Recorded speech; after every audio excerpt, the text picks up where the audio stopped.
ओम शांति। आज 17 जुलाई 2024 के बाबा के अनमोल मधुर महावाक्य सुनेंगे।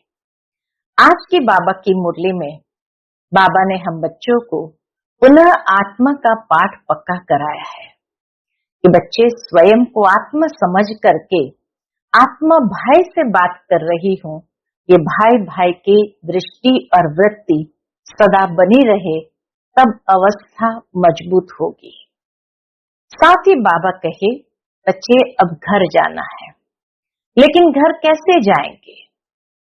तो जब आत्मा में अपवित्रता का रिंचक मात्र भी कोई फ्लॉ नहीं रहेगा, तब संपूर्ण पवित्र बनकर फिर घर जा सकेंगे।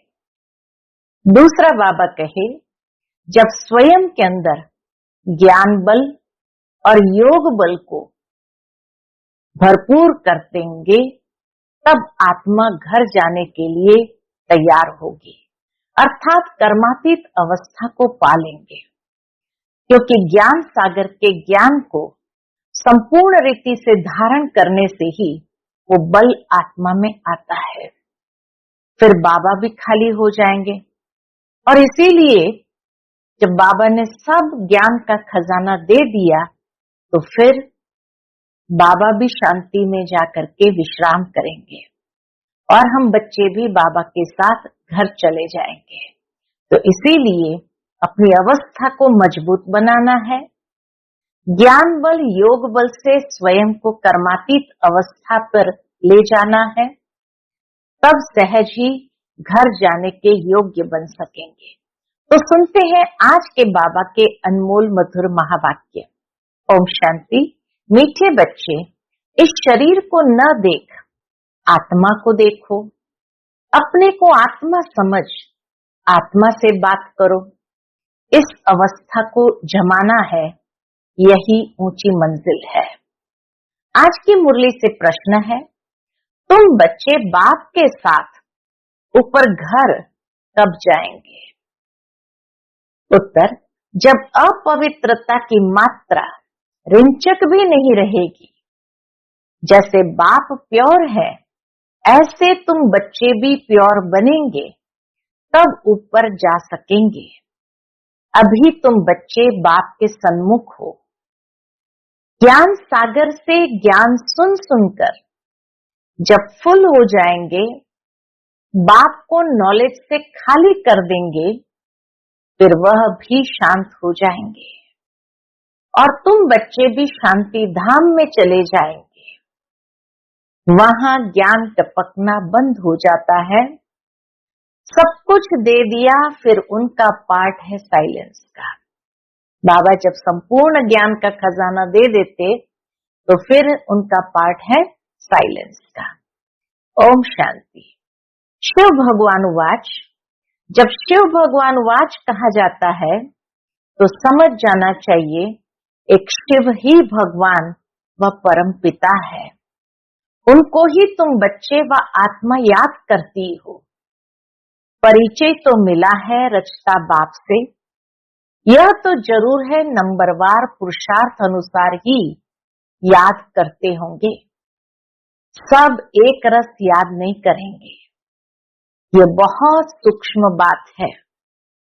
अपने को आत्मा समझ, दूसरे को भी आत्मा समझे, ये अवस्था जमाने में टाइम लगता है। वह मनुष्य लोग तो कुछ भी नहीं जानते, न जानने कारण सर्वव्यापी कह देते हैं। जिस प्रकार तुम बच्चे अपने को आत्मा समझते हो, बाप को याद करते हो, ऐसे और कोई याद नहीं कर सकते होंगे। बाबा कहे जैसे आप याद करते हैं, ऐसे दुनिया में कोई भी बाबा को याद नहीं कर सकते होंगे। कोई भी आत्मा का योग बाप के साथ है नहीं। यह बातें हैं बहुत गुह्य महीन। अपने को आत्मा समझ बाप को याद करना है। कहते भी है हम भाई भाई है, तो आत्मा को ही देखना चाहिए, शरीर को नहीं देखना चाहिए। ये बहुत बड़ी मंजिल है, बहुत है। जो बाप को कभी याद भी नहीं करते होंगे। बाबा कहे ऐसे बहुत बच्चे हैं जो बाप को कभी याद भी नहीं करते होंगे। आत्मा पर मैल चढ़ी हुई है, मुख्य बात आत्मा की है। बाबा कहे मुख्य आत्मा की ही बात है। आत्मा ही अब तमो प्रधान बनी है, जो सतो प्रधान थी। हम आत्मा में ज्ञान है, ज्ञान का सागर परमात्मा ही है। तुम अपने को ज्ञान का सागर नहीं कहेंगे। बाबा कहे भले तुम कितना भी अपने अंदर ज्ञान को हजम कर लो, लेकिन फिर भी ज्ञान सागर नहीं कहेंगे। तुम जानते हो हमको बाबा से पूरा ही ज्ञान लेना है। वह अपने पास रखकर क्या करेंगे? बाबा भी अपने पास रखकर क्या करेंगे? अविनाशी ज्ञान रत्नों का धन तो बच्चों को देना ही है। बच्चे नंबरवार पुरुषार्थ अनुसार उठाने वाले हैं। जो जास्ती उठाते हैं वही अच्छी सर्विस कर सकते हैं। बाबा को ज्ञान का सागर कहा जाता है। वह भी आत्मा, तुम भी आत्माएं। तुम आत्माएं सारा ज्ञान ले लेती हो। जैसे वह एवर प्योर है, तुम भी एवर प्योर बनेंगे। फिर जब अपवित्रता की रिंचक भी नहीं रहेगी, अपवित्रता की मात्रा रिंचक भी नहीं रहेगी, तब ऊपर चले जाएंगे। बाप याद की यात्रा की युक्ति सिखलाते हैं। क्या है युक्ति? यह तो जानते हैं सारा दिन याद नहीं रहती है। यहाँ तुम बच्चों को बाप सन्मुख बैठ समझाते हैं, और बच्चे तो सन्मुख नहीं सुनेंगे। दूसरे बच्चे तो सन्मुख नहीं सुनेंगे, मुरली पढ़ते हैं। यहाँ तुम सन्मुख हो, अपने को आत्मा समझ बाप को याद करो और ज्ञान की धारणा करो। हमको बाप जैसा संपूर्ण ज्ञान सागर बनना है, मास्टर ज्ञान सागर बनना है। फुल नॉलेज समझ जाएंगे तो जैसे कि बाप को नॉलेज से खाली कर देंगे, फिर वो शांति में जाएंगे। ऐसे नहीं उनके अंदर ज्ञान टपकता होगा। परमधाम जाने के बाद भी कोई ज्ञान टपकता होगा। सब कुछ दे दिया, फिर उनका पार्ट रहा साइलेंस का। जैसे तुम साइलेंस में रहेंगे तो ज्ञान थोड़ी टपकेगा। शांति धाम में जब साइलेंस में बैठे हैं तो वहां थोड़ी कोई विचार सागर मंथन चलेगा या ज्ञान टपकेगा। यह भी बाप ने समझाया है। आत्मा संस्कार ले जाती है। कोई सन्यासी की आत्मा होगी तो छोटेपन में ही उनको शास्त्र कंठ हो जाएंगे, फिर उनका नाम बहुत हो जाता है। अब तुम तो आए हो नई दुनिया में जाने लिए, वहां तो ज्ञान के संस्कार नहीं ले आ सकते। बाबा कहे भले अपने अंदर अभी ज्ञान के संस्कार के आधार से परिवर्तन कर लेते हैं, परंतु वहां ज्ञान के संस्कार इमर्ज नहीं होंगे। तो वहां तो ज्ञान के संस्कार नहीं ले जा सकते हैं, ये संस्कार मर्ज हो जाते हैं। बाकी आत्मा को अपनी सीट लेनी है नंबरवार पुरुषार्थ अनुसार। फिर तुम्हारे शरीरों पर नाम पड़ते हैं। शिव बाबा तो है ही निराकार। कहते हैं मैं इन ऑर्गन्स का लोन लेता हूं। वह तो सिर्फ सुनाने ही आते हैं, वह कोई का ज्ञान सुनेंगे नहीं। बाबा आते हैं सुनाने के लिए, वह कोई का ज्ञान सुनेंगे नहीं, क्योंकि स्वयं ज्ञान का सागर है ना। सिर्फ मुख द्वारा ही वह मुख्य काम करते हैं। आते ही है सबको रास्ता बताने, बाकी सुनकर क्या करेंगे। इसीलिए बाबा भले ब्रह्मा बाबा के रथ में आते हैं, लेकिन सिर्फ मुख का आधार लेते हैं, बाकी कर्मेंद्रिय का नहीं। बाकी सुनकर क्या करेंगे? वह सदैव सुनाते ही रहते हैं कि ऐसे ऐसे करो, सारे झाड़ का राज सुनाते हैं। तुम बच्चों की बुद्धि में है कि नई दुनिया तो बहुत छोटी होगी, ये पुरानी दुनिया तो कितनी बड़ी है। सारी दुनिया में कितनी लाइट जलती है, लाइट द्वारा क्या क्या होता है। वहां तो दुनिया भी छोटी, लाइट भी थोड़ी होगी, जैसे एक छोटा सा गांव होगा। अभी तो कितने बड़े बड़े गांव हैं, वहां इतने नहीं होंगे। थोड़े मुख्य मुख्य अच्छे रास्ते होंगे। 5 तत्व भी वहां सतो प्रधान बन जाते हैं, कभी चंचलता नहीं करते। सुखधाम कहा जाता है, उसका नाम ही है हेवन। आगे चलकर तुम जितना नजदीक आते रहेंगे, उतना वृद्धि को पाते रहेंगे। बाप भी साक्षात्कार कराते रहेंगे। फिर उस समय लड़ाई में भी लश्कर की अथवा एरोप्लेन आदि की दरकार नहीं रहेगी। वह तो कहते हम यहाँ बैठे सबको खत्म कर सकते हैं, फिर ये एरोप्लेन आदि थोड़ी काम में आएंगे। फिर ये चंद्रमा आदि में प्लॉट आदि देखने भी नहीं जाएंगे। यह सब फालतू साइंस का घमंड है। कितना शो कर रहे हैं, ज्ञान में कितनी साइलेंस है। इसको ईश्वरीय दात कहते हैं, अर्थात ईश्वरीय देन कहते हैं। तो ज्ञान में कितनी साइलेंस है, इसको ईश्वरीय देन कहते हैं। साइंस में तो हंगामा ही हंगामा है, वह शांति को जानते ही नहीं है।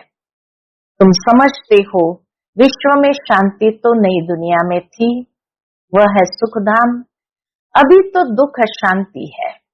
यह भी समझाना है, तुम शांति चाहते हो, कभी अशांति हो ही नहीं। वह है ही शांति धाम, और सुख धाम में अशांति कभी भी शांति धाम और सुख धाम में नहीं होगी। स्वर्ग तो सब चाहते हैं, भारतवासी ही वैकुंठ स्वर्ग को याद करते हैं, और धर्म वाले वैकुंठ को याद नहीं करते। वह सिर्फ शांति को याद करेंगे, सुख को तो याद कर न सके। लॉ नहीं कहता, सुख को तो तुम ही याद करते हो, इसलिए पुकारते हो हमें दुख से लिबरेट करो। आत्माएं असल शांति धाम में रहने वाली है, यह भी कोई जानते थोड़ी है। बाप समझाते हैं, तुम बेसमझ थे। कब से बेसमझ बने? 16 कला से 12-14 कला बनते जाते, माना बेसमझ बनते जाते। अभी कोई कला नहीं रही है। कॉन्फ्रेंस करते रहते हैं, स्त्रियों को दुख क्यों है? बाबा कहे स्त्रियों को दुख क्यों है? अरे दुख तो सारी दुनिया में है, अथाह दुख है। अब विश्व में शांति कैसे हो? अब तो ढेर के ढेर धर्म है, सारे विश्व में शांति तो अब हो न सके। सुख को तो जानते ही नहीं। तुम बच्चियां बैठ समझाएंगी, इस दुनिया में अनेक प्रकार के दुख है, अशांति है। जहां से हम आत्माएं आई है वह है शांति धाम, और जहां यह अनादि सनातन देवी देवता धर्म था वह था सुख धाम।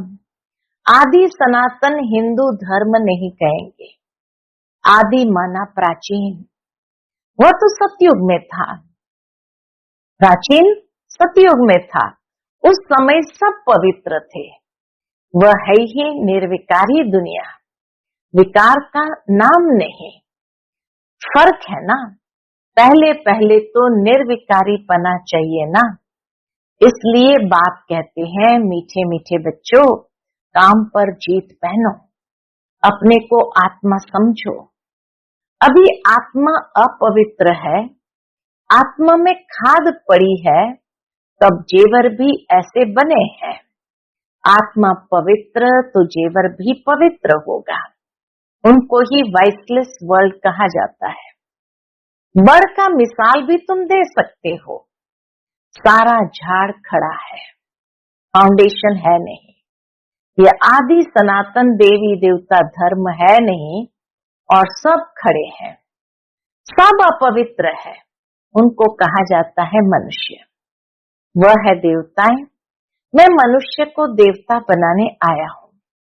84 जन्म भी मनुष्य लेते हैं, सीढ़ी दिखानी है, कि तमो प्रधान बनते हैं तो हिंदू कह देते हैं, देवता कह न सके क्योंकि पतित है। ड्रामा में ये राज है ना, नहीं तो हिंदू धर्म कोई है नहीं।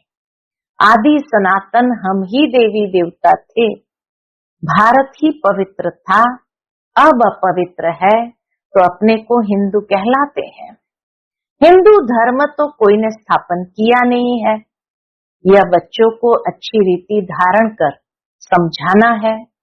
आजकल तो इतना टाइम भी नहीं देते, कम से कम आधा घंटा दे तब पॉइंट सुनाए जाए। बाबा कहे कम से कम आधा घंटा दे तब पॉइंट सुनाई जाए। पॉइंट तो ढेर है, फिर उनसे मुख्य मुख्य सुनाई जाती है। पढ़ाई में भी जैसे जैसे पढ़ते जाते हैं तो फिर हल्की पढ़ाई अलफ बे आदि थोड़ी याद रहती है, वो भूल जाती है। अलफ बे याद नहीं रहती है, फिर भूल जाती है। तुमको भी कहेंगे अभी तुम्हारा ज्ञान बदल गया है, पहले तो अलग बातें सुनाते थे। तो जैसे दुनिया के अंदर भी पहले अलफ बे समझाते हैं, ABCD समझाते हैं, बाद में ABCD तो भूल जाती है, अर्थात वो पढ़ाई, वो पोएम आदि सब भूल जाती है। तो इसी तरह बाबा ने जो शुरू में अलफ बे पढ़ाया, तो तुमको भी कई लोग कहते अब तुम्हारा ज्ञान बदल गया है। अरे पढ़ाई में ऊपर चढ़ते जाते हैं तो पहली पढ़ाई भूलती जाती है ना। बाप भी हमको नित्य नई नई बातें सुनाते हैं। जैसे ABCD फाउंडेशन है कोई भी पढ़ाई का, भूल जाते हैं क्योंकि वो इतना यूज में आ गया कि अभी उसको याद रखने की जरूरत नहीं है, इतना अंदर में समा गया। इसी तरह बाबा ने भी शुरू में आत्मा का पाठ पक्का कराया, शिव बाबा का पाठ पक्का कराया, तो वो इतना समा गया कि अब आगे की बातों को समझना होता है। बाप भी हमको नित्य नई नई बातें सुनाते हैं। पहले हल्की पढ़ाई थी, अब बाप गुह्य गुह्य बातें सुनाते रहते हैं। ज्ञान का सागर है ना, सुनाते सुनाते फिर पिछाड़ी में 2 अक्षर कह देते हैं। अलफ को समझो तो भी काफी है, अलफ को जानने से बे को जान ही लेंगे, इतना सिर्फ समझाओ तो भी ठीक है। जो जास्ती ज्ञान नहीं धारण कर सकते वह ऊंच पद भी नहीं पा सकते, पास विथ ऑनर हो न सके। ज्ञान बल चाहिए, कर्मातीत अवस्था को पा न सके, इसमें बड़ी मेहनत चाहिए। याद की भी मेहनत है, ज्ञान धारण करने की भी मेहनत है। दोनों में सब होशियार हो जाए सो भी तो हो न सके, दोनों ही बातों में होशियार हो जाए ऐसा तो हो न सके। राजधानी स्थापन हो रही है, सब नर से नारायण कैसे बनेंगे? इस गीता पाठशाला की एम ऑब्जेक्ट तो यह है, वही गीता ज्ञान है, वह भी कौन देते हैं? यह तो सिवाय तुम्हारे कोई जानते ही नहीं। अभी है कब्रिस्तान पर परिस्तान होने का है, अभी है कब्रिस्तान पर परिस्तान होने का है। अभी तुम्हें ज्ञान चिता पर बैठ क्या बनना है? पुजारी से पूज्य बनना है। तो बाबा कहे अभी तुम्हें ज्ञान चिता पर बैठ पुजारी से पूज्य जरूर बनना है। साइंस वाले भी इतने होशियार होते जाते हैं, इन्वेंशन निकालते रहते हैं। भारतवासी हर बात का अकल वहां से सीख कर आते हैं, वह भी पिछाड़ी में आएंगे। कौन? साइंसदान। तो इतना ज्ञान उठाएंगे नहीं, फिर वहां भी आकर यही इंजीनियरिंग आदि का काम करेंगे। राजा रानी तो बन न सके, राजा रानी के आगे सर्विस में रहेंगे, ऐसी ऐसी इन्वेंशन निकालते रहेंगे। राजा रानी बनते ही है सुख के लिए, वहां तो सब सुख मिल जाने हैं। तो बच्चों को पुरुषार्थ पूरा करना चाहिए, फुल पास होकर कर्मातीत अवस्था को पाना है। जल्दी जाने का ख्याल नहीं आना चाहिए। अभी तुम हो कौन? ईश्वरीय संतान। बाप पढ़ा रहे हैं, यह मिशन है मनुष्य को चेंज करने की, परिवर्तन करने की यह मिशन है। जैसे बौद्धियों की, क्रिश्चियन की मिशन होती है ना, कृष्ण और क्रिश्चियन की भी रास मिलती है, कृष्ण और क्रिश्चियन की भी रास मिलती है। उन्हों को लेन देन का भी बहुत कनेक्शन है, कृष्ण और क्रिश्चियन का लेन देन का भी बहुत कनेक्शन है, जो इतनी मदद करते हैं। उनकी भाषा आदि छोड़ देना यह भी एक इंसल्ट है। वह तो आते ही पीछे है, न बहुत सुख न बहुत दुख उठाते, सारी इन्वेंशन वह लोग निकालते हैं, यहाँ भल कोशिश करते हैं, परंतु एक्यूरेट कभी बना नहीं सकेंगे। विलायत की चीज अच्छी होती है, ऑनेस्टी से बनाते हैं, यहाँ तो डिसऑनेस्टी से बनाते हैं।